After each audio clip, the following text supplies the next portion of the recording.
बहुत बड़ी खबर है। 10,000 करोड़ का भारत का सामान, 38 जहाज और 1100 सेलर्स अटके हुए।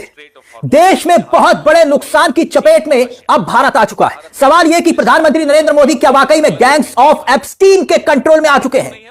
यह सवाल आखिरकार क्यों पूछा जा रहा है? हिंद महासागर में भारत की सीमा के करीब अमेरिकी ईरान के युद्धपोत RS-10 को डुबो देता है, तो क्या भारत को, क्या मोदी जी को चुप रहना चाहिए?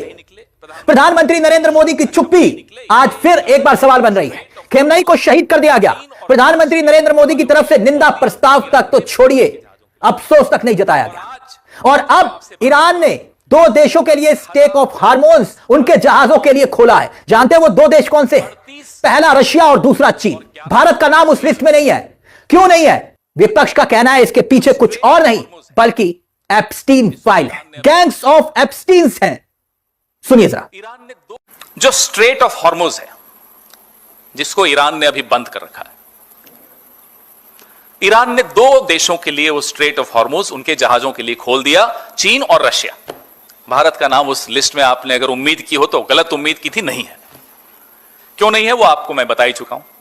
प्रधानमंत्री की आपराधिक चुप्पी, प्रधानमंत्री का गैंग्स ऑफ एप्स्टीन द्वारा जो कंट्रोल है प्रधानमंत्री के ऊपर, प्रधानमंत्री के मुंह से एक निंदा नहीं निकले, प्रधानमंत्री के मुंह से एक शोक का शब्द नहीं निकले, ये कारण है कि स्ट्रेट ऑफ हॉर्मुज जो चीन और रूस के जहाजों के लिए खोल दिया, ईरान ने भारत के जहाजों के लिए बंद है।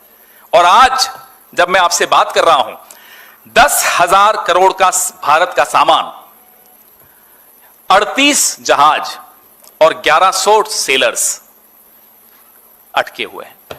ईरान के युद्धपोत को डुबोने की घटना कितनी बड़ी खबर है।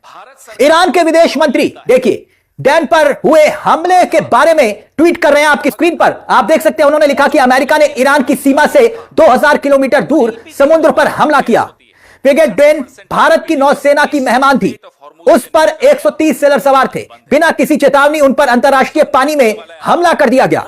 मेरे शब्दों को याद रखिए, वो लिख रहे हैं, मेरे शब्दों को याद रखिए, अमेरिका ने जो मिसाल कायम की है एक दिन उसे उस पर अफसोस होगा। ईरान के विदेश मंत्री ने अपने ट्वीट में यह लिखा है। लेकिन एक बात, भारत की चुप्पी को लेकर उन्होंने कुछ नहीं कहा, मगर विपक्ष कांग्रेस यह सवाल पूछ रही है, एप्स्टीन फाइल के डर से मोदी जी कब तक चुप रहेंगे? देश को संकट में लाकर खड़ा कर दिया है, जहां देश पर सवाल खड़े हो रहे हैं, विदेश नीति पर सवाल खड़े हो रहे हैं और देश भुगत रहा है, और वजह एप्स्टीन फाइल है। सुनिए जरा। कि पिछले 5 साल में भारत सरकार जो क्रूड ऑयल लेता है उसका आधा, लगभग आधा, और जो